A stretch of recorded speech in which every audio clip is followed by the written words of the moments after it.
नमस्कार दोस्तों, आज के वीडियो में हम जानेंगे कि मनुष्य के जीवन में सुख और दुख किस तरह से आते हैं।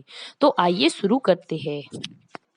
एक बार भगवान शिव और माता पार्वती कैलाश पर्वत पर बैठे थे और दोनों ही आपस में बातें कर रहे थे।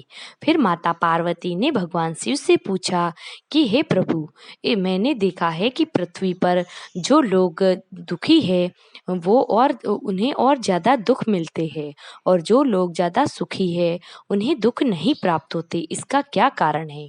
तब भगवान शिव ने इस बात को समझाने के लिए माता पार्वती से कहा कि तुम मेरे साथ पृथ्वी पर चलो।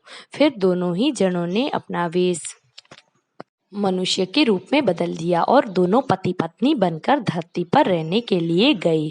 फिर वहां जाकर फिर वो गांव में डेरा डाल के रहने लगे। फिर भगवान शिव ने माता पार्वती से कहा कि हम अब मनुष्य बन के आए हैं, तो यहाँ के रीति रिवाज के अनुसार ही रहना पड़ेगा। अब हमें अपने लिए भोजन बना के खाना पड़ेगा। मैं इधर गांव में चला जाता हूँ और खाने पीने का प्रबंध करके आता हूँ। तब तक तुम खाने पीने की तैयारी करो। भगवान शिव खाने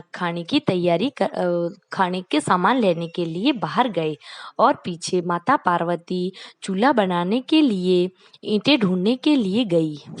माता पार्वती ने देखा कि कुछ मकान झर्जर हो रखे थे, तो उनसे वो ईंटें निकाल के ले आई और उसने चूल्हा तैयार कर लिया।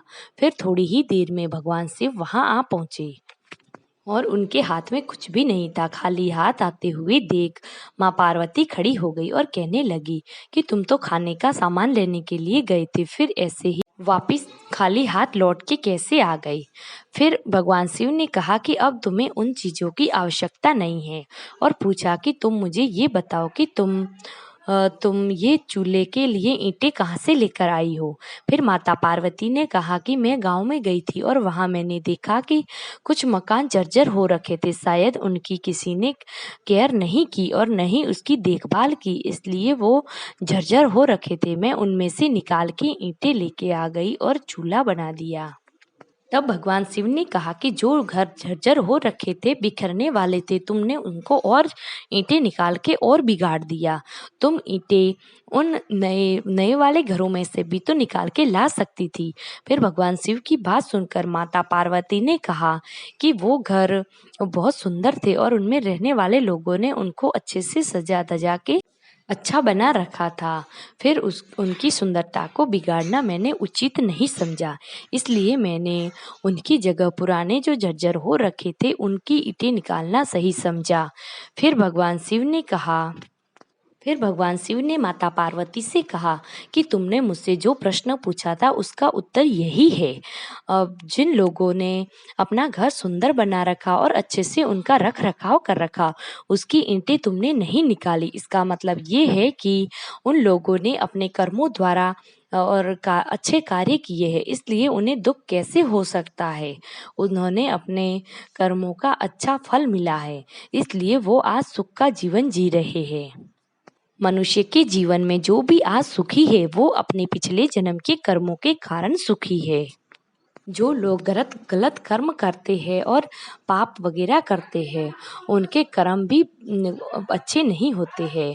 अपने गलत कर्मों के कारण ही वो अपनी जिंदगी में दुखी रहते हैं।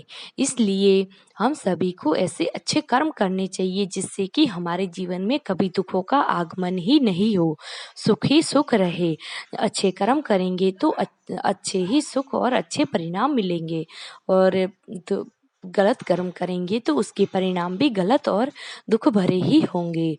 तो दोस्तों, ये थी सुख दुख की कहानी। हमने ये जाना कि हमारे जीवन में सुख और दुख किस तरीके से आते हैं। तो दोस्तों, आपको कैसी लगी कमेंट बॉक्स में ज़रूर बताइएगा, और चैनल पर पहली बार आए हो तो चैनल को लाइक शेयर और सब्सक्राइब कर दीजिएगा, और ऑल बटन भी दबा दीजिएगा ताकि हमारे वीडियो की नोटिफिकेशन आपको सबसे पहले मिल सके। धन्यवाद। कल फिर मिलेंगे एक नई वीडियो में।